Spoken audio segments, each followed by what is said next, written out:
Culture clash theory. Miller conducted extensive empirical research on youth gangs in the slums of a large city in the eastern United States. The most important reason for the criminal behavior of gang members is their efforts to act according to the values and norms of behavior of the lower class. In other words, the starting point of the thesis is that in American society, in addition to the middle-class cultural system, the lower class has its own cultural system. The culture clash theory can explain criminality only within a limited area, as it is the result of a conflict between different cultural values and norms of behavior, especially among ethnic minorities, usually foreigners and immigrants.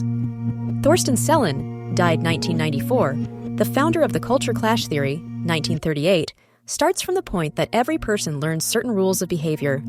In Germany in the 1960s, the scope of the culture clash theory was tried to investigate the reality of criminality among foreign workers. In 1969, Gruger thought that he found evidence for the theory in his research on 210 workers in Hamburg. The concept of culture clash was first put forward to hold immigrants responsible for the increasing crime rate in America. However, Selin, in his work titled Culture Clash and Crime, published in 1938, showed that this was not the case, and that the crime rate of immigrants was significantly lower than that of the native white population. However, Selin also found that immigrants committed certain crimes. For example, a Sicilian who killed his sister's kidnapper to protect the family's honor.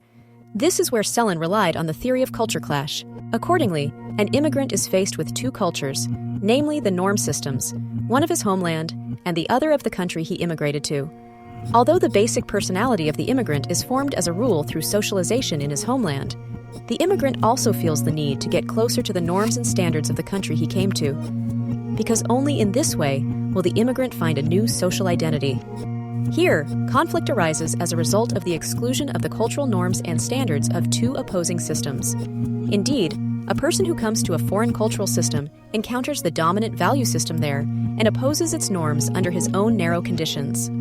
In that case, the concept of cultural conflict is understood as the conflict of mentalities and thoughts in terms of cultural and social values, goals, and norms.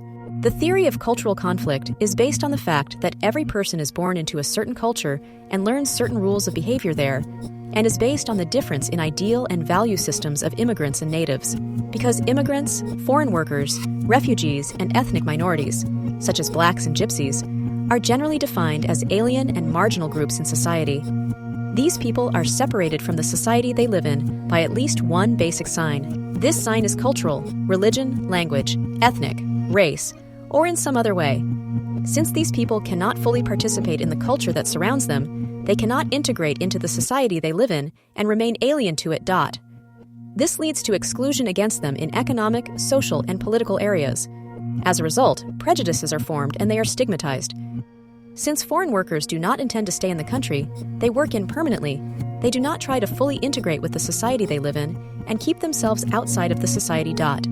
Because when cultures with different rules of behavior meet in certain regions, or when a member of one culture migrates to the country of another, the place of such a person or group is outside that society. Being on the margin is determined by the society in which one lives, since it is different from the dominant culture in terms of race, education, language, and other social appearances.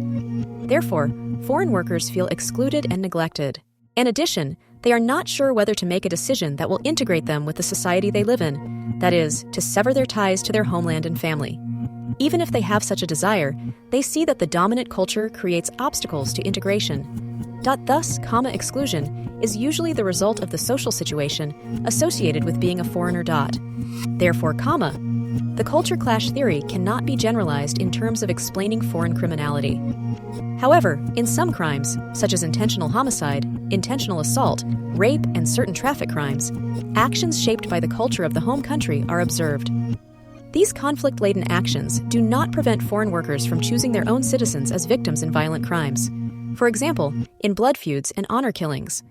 In this respect, the effect of culture clash is greater in crimes committed by Turks than in other foreign worker groups. However, although the formation of the crime certainly includes cultural factors, not every crime committed by foreign workers can be attributed to culture clash.